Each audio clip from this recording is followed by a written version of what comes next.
بسم اللہ الرحمن الرحیم۔ ایپیسوڈ 13۔ کتاب کا نام رزم و بزم، ساز و نغمہ، حسن و عشق اور محلاتی سازشوں کے جال میں پھنسے ہوئے انسانوں کی وقت کے ہاتھوں ذلت و رسوائی کی جانگداز داستانیں۔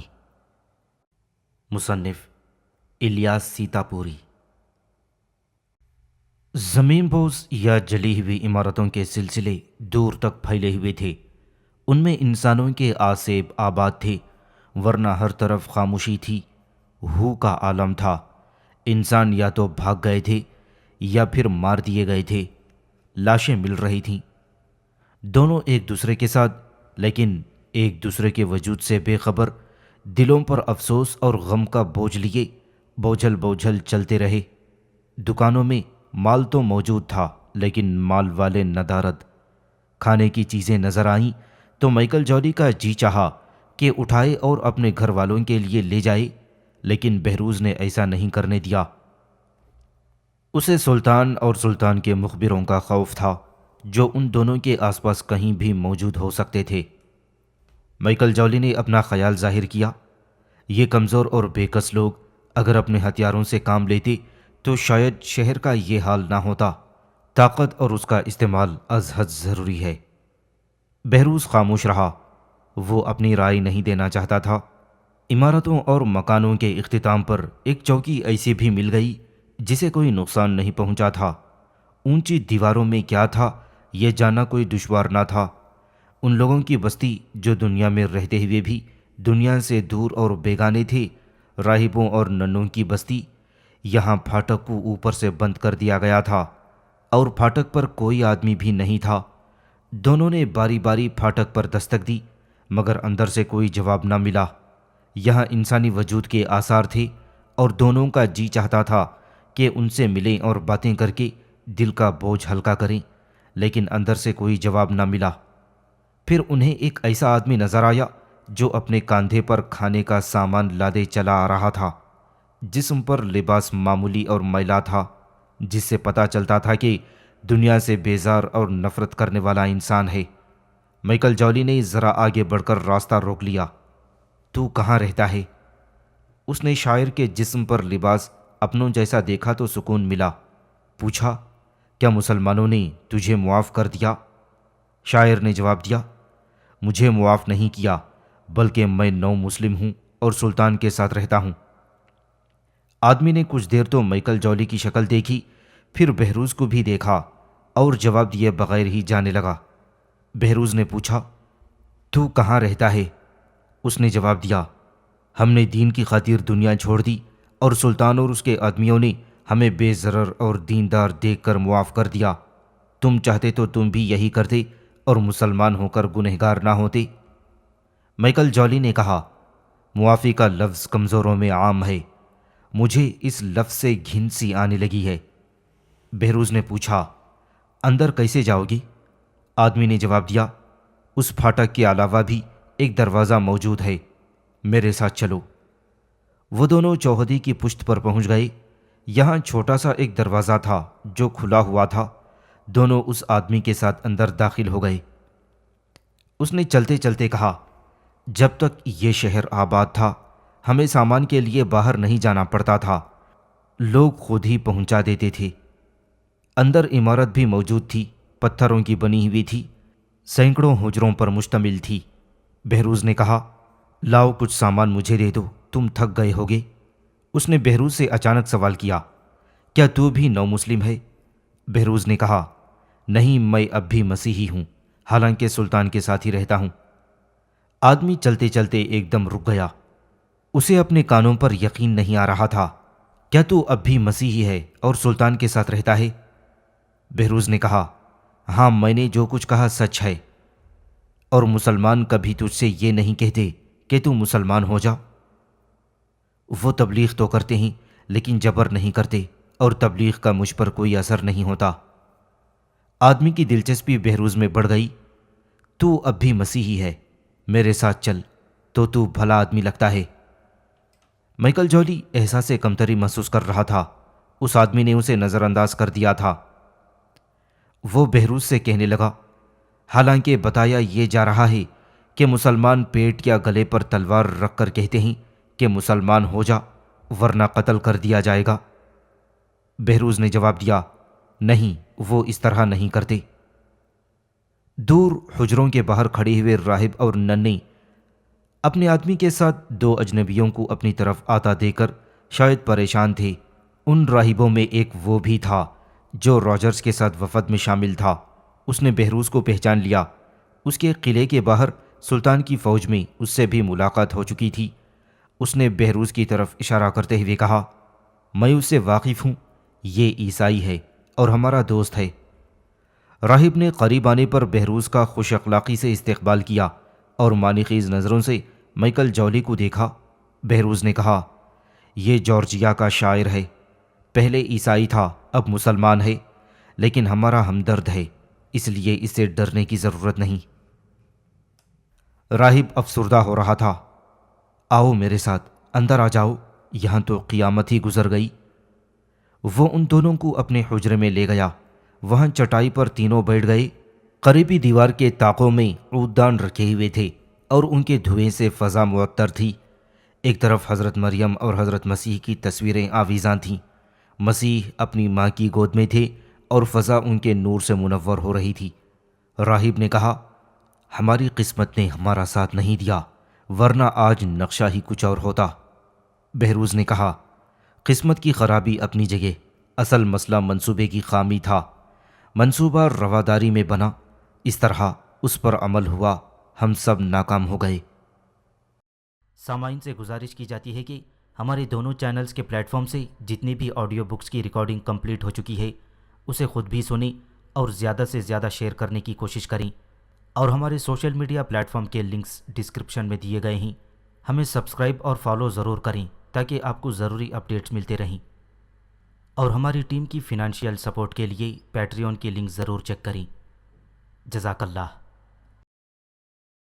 راہب یہ بات ماننے کے لیے تیار نہیں تھا اور پوچھا، ناقص منصوبہ بندی کیسی؟ بہروز نے سرد آہ بھری، اب ان فضول باتوں کو بھلا دو، اس سے ہمیں کیا فائدہ؟ راہب نے کہا، نہیں، یہ کیا بات ہوئی، ہمیں اس کا علم ہونا چاہیے۔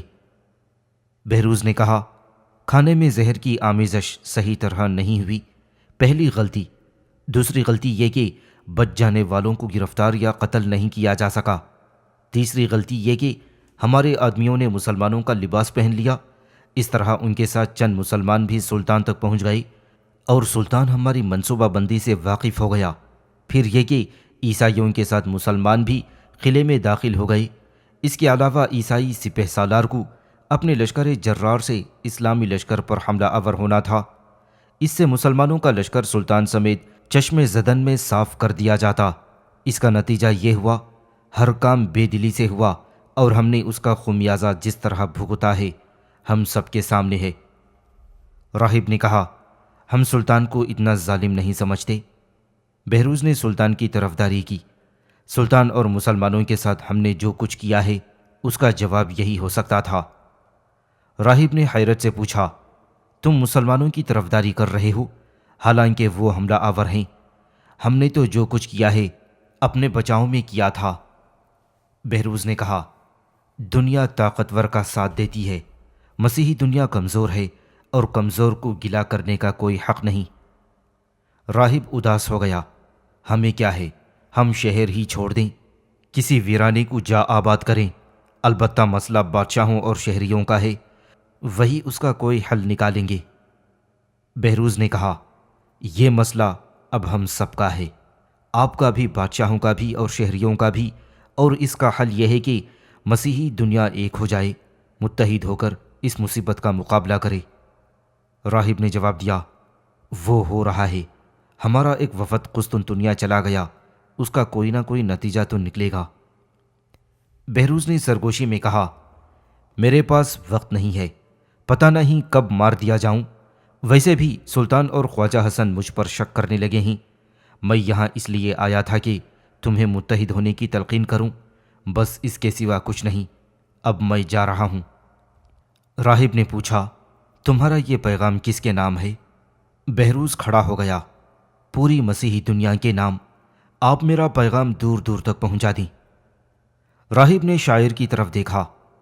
اسے دوبارہ مسیحی بنا دو۔ بہروز نے جواب دیا، میرے لیے یہی کافی ہے کہ یہ آج بھی ہمارا اور مسیحی دنیا کا ہمدرد ہے۔ مائیکل جولی شرما رہا تھا۔ اب میں دوبارہ عیسائی ہونے کو تیار نہیں، اور یہ بھی طے ہے کہ میں کسی عیسائی کو نقصان بھی نہیں پہنچاؤں گا۔ راہب ان دونوں کو باہر چھوڑنے آ گیا تھا۔ دوسرے راہبوں اور ننوں نے ان دونوں میں کوئی خاص دلچسپی نہیں لی۔ خانقاہ سے باہر نکل کر بہروز خود کو ہلکا پھلکا محسوس کر رہا تھا۔ مائیکل جولی نے اسے مشورہ دیا، یہ جو تم ہر کسی سے دل کی باتیں کرنے لگتے ہو، یہ اچھی بات نہیں ہے۔ بہروز نے برا سا منہ بنایا، ایسا برا جیسے حلق کے نیچے تلخ دوا اتار رہا ہو۔ مائیکل، تو میرے سینے میں برپا اس طوفان کا اندازہ نہیں لگا سکتا جو مجھے مستقل حرکت میں رکھے ہوئے ہے۔ میں سلطان اور مسلمانوں کو برباد کر کے رہوں گا۔ مائیکل نے جواب دیا، اگر یہ بات ہے تو میں تمہارا ساتھ چھوڑ دوں گا، کیونکہ تم جس قسم کی باتیں کر رہے ہو وہ ایک نہ ایک دن تمہارے ساتھ مجھے بھی برباد کر سکتی ہیں، اور میں جانتا ہوں کہ تم وہ سب نہیں کر سکتے جس کا اپنی باتوں میں ذکر کرتے رہتے ہو۔ بہروز نے کرب زدہ لہجہ اختیار کر لیا، مجھے کوئی پرواہ نہیں، میں پیدائشی تنہا ہوں۔ پیدا ہوا تھا تو ماں نے رات کی سیاہی میں مجھے گرجے کے در پر چھوڑ دیا۔ پادریوں اور راہبوں نے میری پرورش کی اور پھر انہوں نے مجھے چھوڑ دیا۔ میں نے 2 عشق کیے تھے اور دونوں میں ناکام رہا۔ میں شہزادے اور ملکہ ہیلینا اور سلطان کو ہرگز معاف نہیں کروں گا۔ میں وہ کر دکھاؤں گا کہ اسے بڑی۔ مائیکل جولی اس کا ساتھ چھوڑ کر الگ ہو گیا تھا۔ میں تمہارے ساتھ نہیں رہوں گا، کیونکہ میں جانتا ہوں کہ تم مسلمانوں کو نقصان نہیں پہنچا سکتے۔ بہروز نے بھی اسے نہیں روکا تھا، اسے چلے جانے دیا تھا۔ وہ دیر تک شہر کی بربادی کا نظارہ کرتا رہا۔ خانقاہ کے باہر عیسائیوں کا کہیں کوئی پتہ نہیں تھا۔ وہ شہر کی اس بستی میں گیا جہاں ہنر مند رہتے تھے، اور اس کی حیرت کی انتہا نہ رہی جب اس نے بستی میں بڑی چہل پہل دیکھی۔ اس بستی کا ایک مکان بھی ویران یا برباد نہیں تھا۔ بستی کے بچے گلی کوچوں میں کھیل رہے تھے اور شور مچا رہے تھے۔ بہروز ان کے پاس کھڑا ہو گیا۔ بستی کے بوڑھوں نے اسے اپنے درمیان میں لے لیا اور اس سے سلطان کی خیریت دریافت کی۔ یہ لوگ سلطان کے بڑے احسان مند اور شکر گزار تھے۔ اس نے پوچھا، مسلمانوں نے کیا تمہیں معاف کر دیا ہے؟ انہوں نے جواب دیا، وہ ہمارے ہنر کے سچے قدردان ہیں، اور انہوں نے ہمیں یہ یقین دلایا ہے کہ ہم آزادی سے بلا خوف و خطر رہیں، ہمیں کوئی کچھ نہیں کہے گا۔ مسلمان ان سے بھی کام لے رہے تھے۔ اس نے اندازہ لگا لیا تھا کہ اس طرح مسلمان عیسائیوں میں پھوٹ ڈالتے جا رہے ہیں۔ عیسائیوں کا نچلا طبقہ مسلمانوں سے خوش تھا، اور یہی مسلمان بھی ہو رہا تھا۔ اس انکشاف نے اس کا حوصلہ ختم کر دیا۔ وہ روحان سا ہو گیا، دل شکستہ اور مایوس۔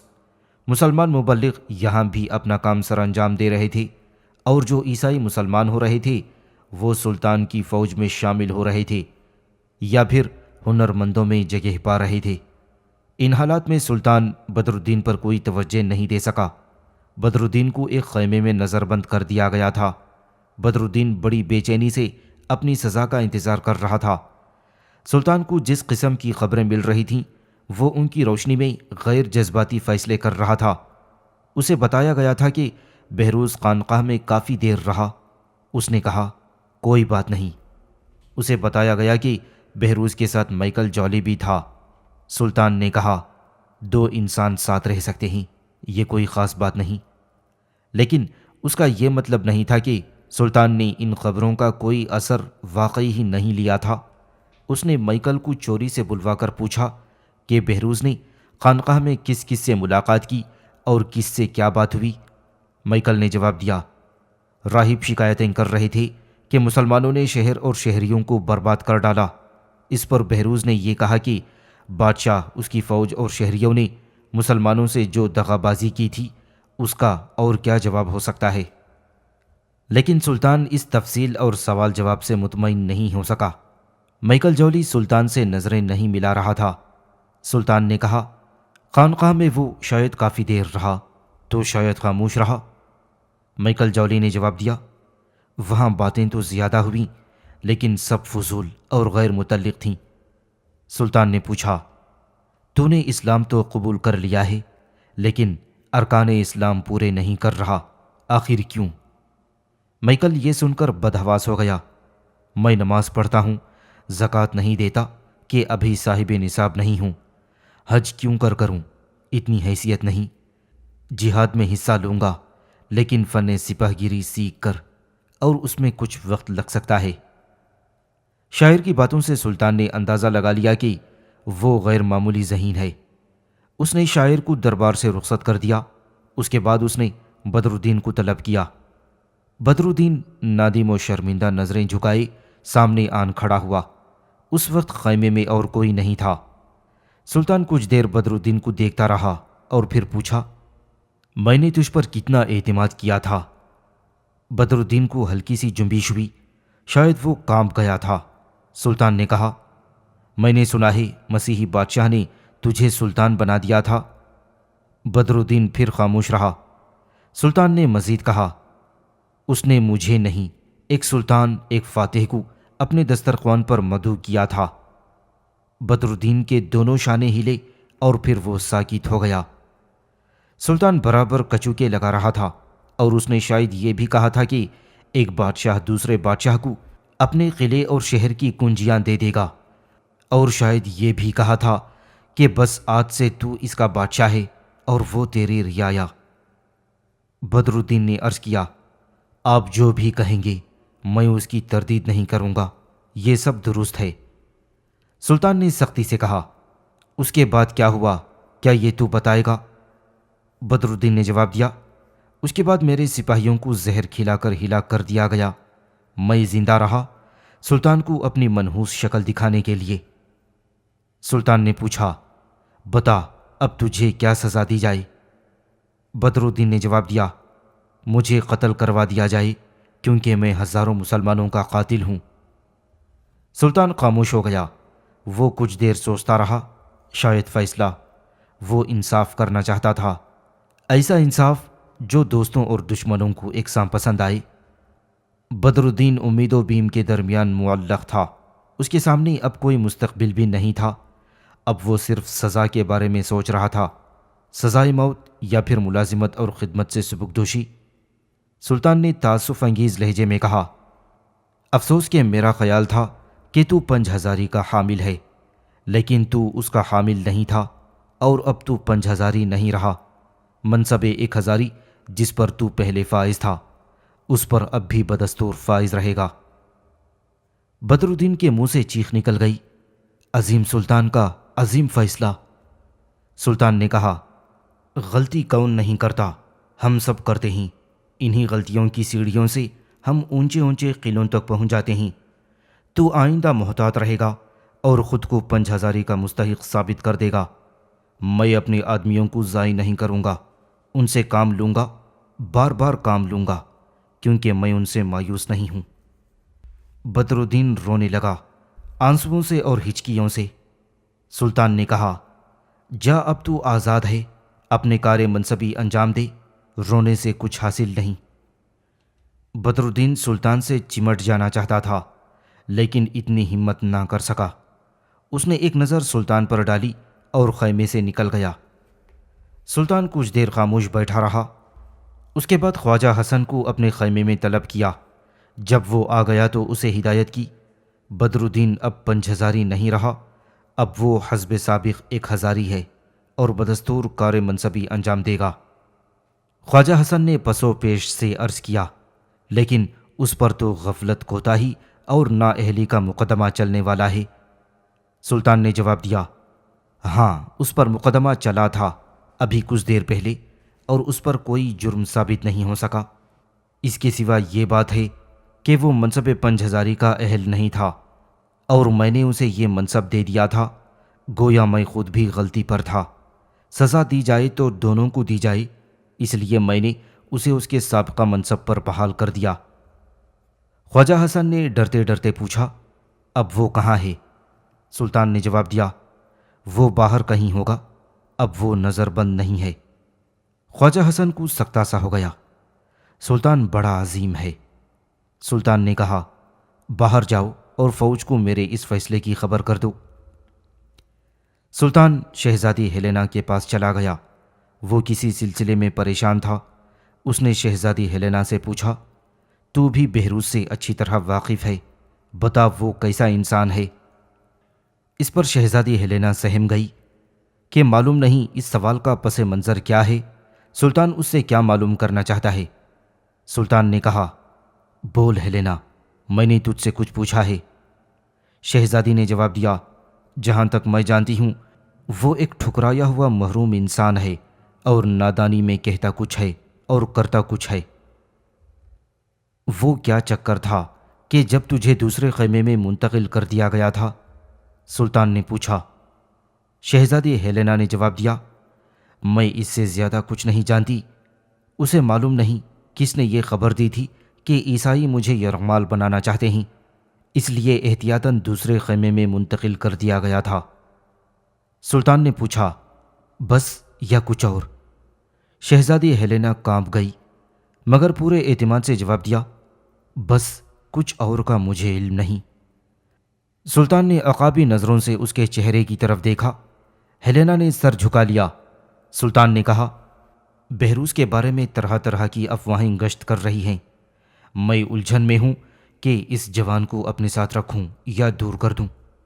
شہزادی نے جواب دیا، آپ الجھن میں نہ پڑیں، اسے دور کر دیں۔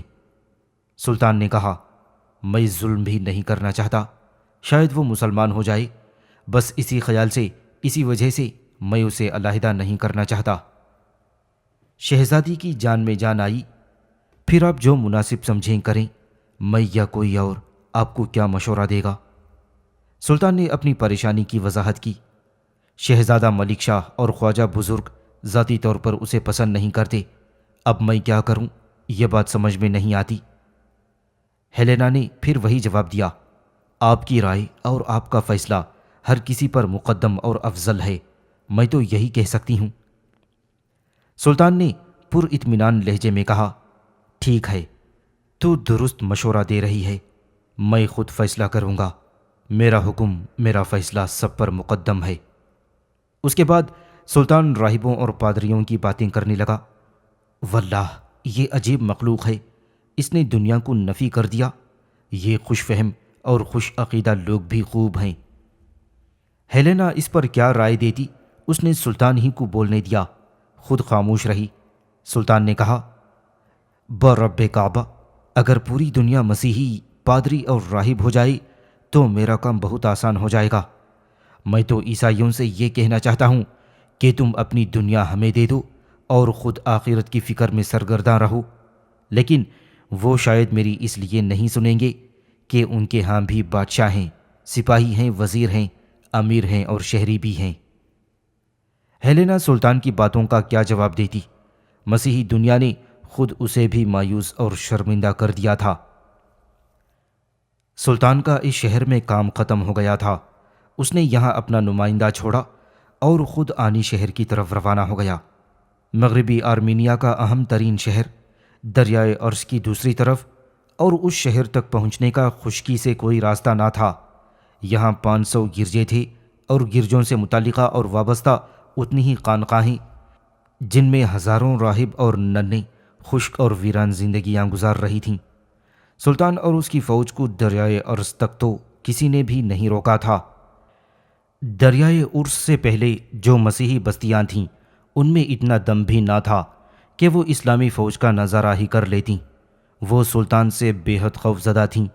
لوگوں نے اپنے گھروں کے دروازے بند کر لیے تھے اور اسلامی فوجوں کے گزر جانے کا انتظار کرتے رہے۔ سلطان نے مسلمانوں کو سختی سے منع کر دیا تھا کہ وہ آنے کی راہ میں آباد مسیحی آبادیوں سے کسی قسم کا تعرض نہ کریں۔ بہروز کے سینے پر سانپ لوٹ رہا تھا کہ اب مسلمان عیسائیوں کے شاندار شہر عینی کو برباد کر دیں گے۔ وہ سلطان کی یلغار کو روک نہیں سکتا تھا۔ وہ نفسیاتی دباؤ کا شکار تھا کہ عیسائی اقوام کو آخر ہو کیا گیا ہے، وہ مسیحی دنیا کی سربر آوردہ طاقتوں کا اتحاد کیوں نہیں قائم کرتیں؟ وہ قسطنطنیہ کو اپنا سرپرست کیوں نہیں بنا لیتیں اور اس کے پرچم تلے متحد محاذ کیوں نہیں بناتیں؟ اس نے دریائے ارس کے کنارے راہبوں کا ایک خیمہ دیکھا۔ خیمے کے اوپر ایک بانس نمایاں تھا اور اس بانس میں خفیہ صلیب کو دور ہی سے دیکھا جا سکتا تھا۔ ان راہبوں کو بھی شہر آنی میں داخل ہونا تھا، لیکن دریا میں کہیں کوئی کشتی نظر نہیں آتی تھی، اس لیے یہ راہب بھی دریا کے کنارے خیمہ نصب کر کے مقیم ہو گئے۔ سلطان نے بھی اس خیمے کو دیکھا اور خواجہ حسن کو حکم دیا، راہبوں سے کہیں کہ وہ اپنا خیمہ یہاں سے دور ہٹا لے جائیں۔ خواجہ حسن نے بہروز کو بھی اپنے ساتھ لے لیا تھا اور راہبوں کے خیمے کے در پر پہنچ گیا۔ راہبوں نے بھی انہیں اپنی طرف آتا دیکھ لیا تھا۔ کئی راہب شک و شبہ اور وسوسوں سے انہیں دیکھتے رہے اور خواجہ بزرگ کے سامنے آ گئے۔ وہ ان کو اپنے خیمے میں لے گئے تھے اور پوچھا کیا بات ہے؟ خواجہ حسن نے جواب دیا، بات کچھ بھی نہیں، آپ لوگ اپنے خیمے کو یہاں سے کہیں اور لے جائیں تو کرم ہوگا۔ ایک راہب نے خواجہ حسن کو ایک مریض کے سرہانے لے جا کر کھڑا کر دیا۔ یہ عینی کا متمول شخص ہے، بیت المقدس کی زیارت کے لیے آ رہا ہے، راستے میں بیمار پڑ گیا۔ ہم سب اس سے اچھی طرح واقف ہیں اور اس کی تیمارداری میں مشغول ہیں۔ خواجہ حسن مسکرایا، مجھے اس شخص سے کیا دلچسپی ہو سکتی ہے؟ میں تو یہ چاہتا ہوں کہ آپ اپنا خیمہ یہاں سے کہیں اور لے جائیں تو مناسب ہوگا۔ راہب کو اس کی پوری بات نہ سننے کا دکھ ہوا اور وہ بے دلی سے پوچھا، مگر کیوں؟ ہم نے تو یہ سنا ہے کہ مسلمان مذہبی پیشواؤں کا احترام کرتے ہیں اور انہیں ستاتے نہیں۔ خواجہ حسن بیمار کو کنکیوں سے دیکھ رہا تھا۔ اس متمول بیمار میں کوئی ایسی بات نظر نہیں آ رہی تھی جو اس کی توجہ اپنی طرف منعطف کرتی۔ راہب کو خیمہ ہٹانے میں اس لیے تعامل تھا کہ عمل اور جد و جہد سے عاری لوگوں کا خیمے کو ادھر ادھر لے جانا ایک مسئلہ تھا۔ خواجہ حسن نے راہب کو سمجھایا، آپ کو میری بات بری نہیں لگنی چاہیے، سلطان 2-1 دن میں عینی والوں کے خلاف جنگ شروع کرنے والا ہے اور اس وقت تک ہمارا لشکر ادھر ادھر پھیل جائے گا اور پھر اس میں آپ لوگوں کو بھی نقصان پہنچ سکتا ہے۔ بہروز نے بھی راہب کو سمجھایا، میں بھی آپ کی طرح ایک مسیحی ہوں، خواجہ بزرگ کی بات آپ لوگ مان لیں۔ راہب یہ بات سن کر ڈر گیا۔ خواجہ حسن نے کہا، آپ کا خیمہ ہمارے آدمی دوسری جگہ نصب کر دیں گے۔ راہب خوش ہو گیا، تو پھر ہمیں بھی کوئی اعتراض نہیں ہے۔ خواجہ حسن نے اپنے آدمیوں کو خیمے کی ادھر سے ادھر منتقلی پر لگا دیا تھا اور بہروز نے کہا، یہ کام تو آپ اپنی نگرانی میں مکمل کرا دیں۔ اس کے بعد خواجہ حسن نے مریض کی طرف اشارہ کرتے ہوئے پوچھا، آپ نے اس مریض کا ذکر کیا تھا، کیا میں پوچھ سکتا ہوں کہ اس میں اہم بات کیا ہے؟ راہب نے جواب دیا، اس متمول شخص نے بیماری سے بہت پہلے اپنی جائیداد اور دولت عینی کے سب سے بڑے کلیسا کے نظر کر دی۔ کلیسا نے اس کے بدلے میں اسے ایک تحریر دے دی۔ اس تحریر میں خداوند مسیح کو مخاطب کیا گیا ہے کہ اس کا دوسری دنیا میں خاص خیال رکھا جائے۔ یہ تحریر اس شخص کے پاس ہر وقت رہتی ہے۔ خواجہ حسن نے حیرت سے پوچھا، یہ تحریر اس کے کیا کام آئے گی؟ راہب نے خواجہ حسن کو حیرت سے دیکھا، کیا کام آئے گی؟ بھلا یہ کیسا محمل سوال کر رہے ہیں آپ؟ یہی تحریر اسے جنت میں لے جائے گی۔ خواجہ حسن نے خوش عقیدگی کا اس سے بڑا مشاہدہ پہلے کبھی نہیں دیکھا تھا۔ تو اب یہ مریض مر کر سیدھا جنت میں جائے گا؟ بالکل بالکل، اس میں تو کسی کو کوئی شبہ ہونا ہی نہیں چاہیے۔ ان کی باتیں بہروز نے بھی سن لیں۔ خواجہ حسن کے چلے جانے کے بعد اس نے مریض کی پیشانی کو بوسہ دیا، آپ جب خداوند مسیح سے ملیں تو ان سے میری سفارش بھی کر دیں۔ مریض کی طمانینت سے بہروز بھی متاثر تھا۔ مریض آنکھیں کھولے اپنے آس پاس موجود لوگوں کا نظارہ کر رہا تھا۔ وہ بے حد خوش اور مطمئن تھا کہ لوگ اس پر پوری توجہ دے رہے تھے۔ بیمار نے بہروز کو سمجھایا، میں نے کچا کام نہیں کیا، میں نے بیت المقدس میں بھی وہاں کے بشپ اعظم سے ایک اسی قسم کی تحریر لے لی ہے۔ اب یہ دونوں تحریریں تابوت میں میرے ساتھ ہوں گی۔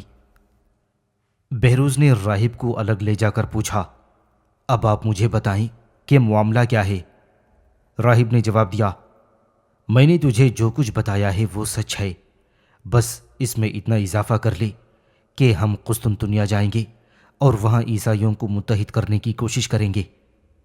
بہروز نے کہا، میں نے آپ کو پہلی نظر میں پہچان لیا تھا اور ڈرتا تھا کہ کہیں آپ یہ ظاہر نہ کر دیں کہ ہم دونوں ایک دوسرے سے اچھی طرح واقف ہیں۔ پھر تھوڑی دیر کے بعد ایک خیمہ وہاں سے 3 فرسخ دور نصب کیا جا چکا تھا۔ بہروز نے مریض کو بہت احتیاط سے دوسرے خیمے میں پہنچا دیا۔ بہروز نے راہب کو ہیلینا کے بارے میں بتایا۔ اب وہ سلطان کی بیوی ہے اور یہاں کسی خیمے میں موجود ہے۔ راہب نے افسوس کیا، اس نے سلطان سے شادی کر کے بہت برا کیا۔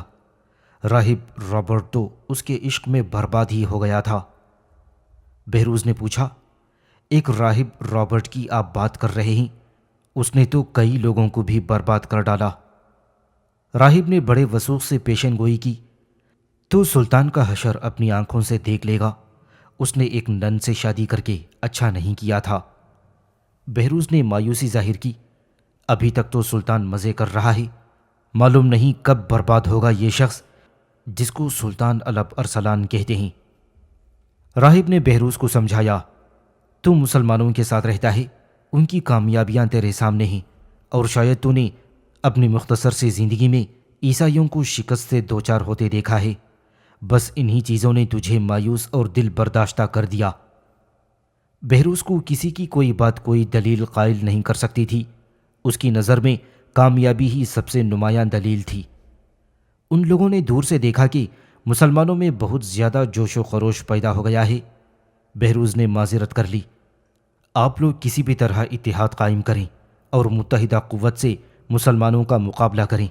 اگر آپ لوگ ایسا نہ کر سکے تو میں یہ پیشن گوئی کر سکتا ہوں کہ عیسائیت اسلام کا مقابلہ نہیں کر سکتی اور یہ ایک نہ ایک دن نیست و نابود ہو کر رہ جائے گی۔ مسیحیت دنیا سے جاتی رہے گی۔ راستے میں بہروز نے مسلمانوں کو مستقل سرگرم عمل دیکھا۔ وہ دریائے ارس کے کنارے ایک مینار تعمیر کر رہے تھے اور سلطان اس کام کی نگرانی کر رہا تھا۔ اس مینار سے ذرا فاصلے پر دوسرا مینار تیار کیا جا رہا تھا۔ سلطان کبھی یہاں نظر آتا اور کبھی وہاں۔ خواجہ حسن کشتیوں کا انتظام کر رہا تھا۔ فوجی اپنے ہتھیاروں کی دیکھ بھال کر رہے تھے۔ کوئی ترکش میں تیر بھر رہا تھا، کوئی سان پر تلوار خنجر اور دوسرے دھاردار ہتھیاروں کو چڑھائے ان میں تیزی پیدا کر رہا تھا۔ کمانوں کی تانت دیکھی جا رہی تھی۔ کوئی زرہ بختر کی دیکھ بھال میں مشغول تھا اور کوئی جوشن اور زنجیروں کو پرکھ رہا تھا۔ نیزوں کی انی زہر میں بجھائی جا رہی تھی اور تیروں کے پھل بھی مسموم ہو رہے تھے۔ بہروز یہ مناظر خود دیکھ رہا تھا اور عینی کے انجام پر دل ہی دل میں آنسو بہا رہا تھا۔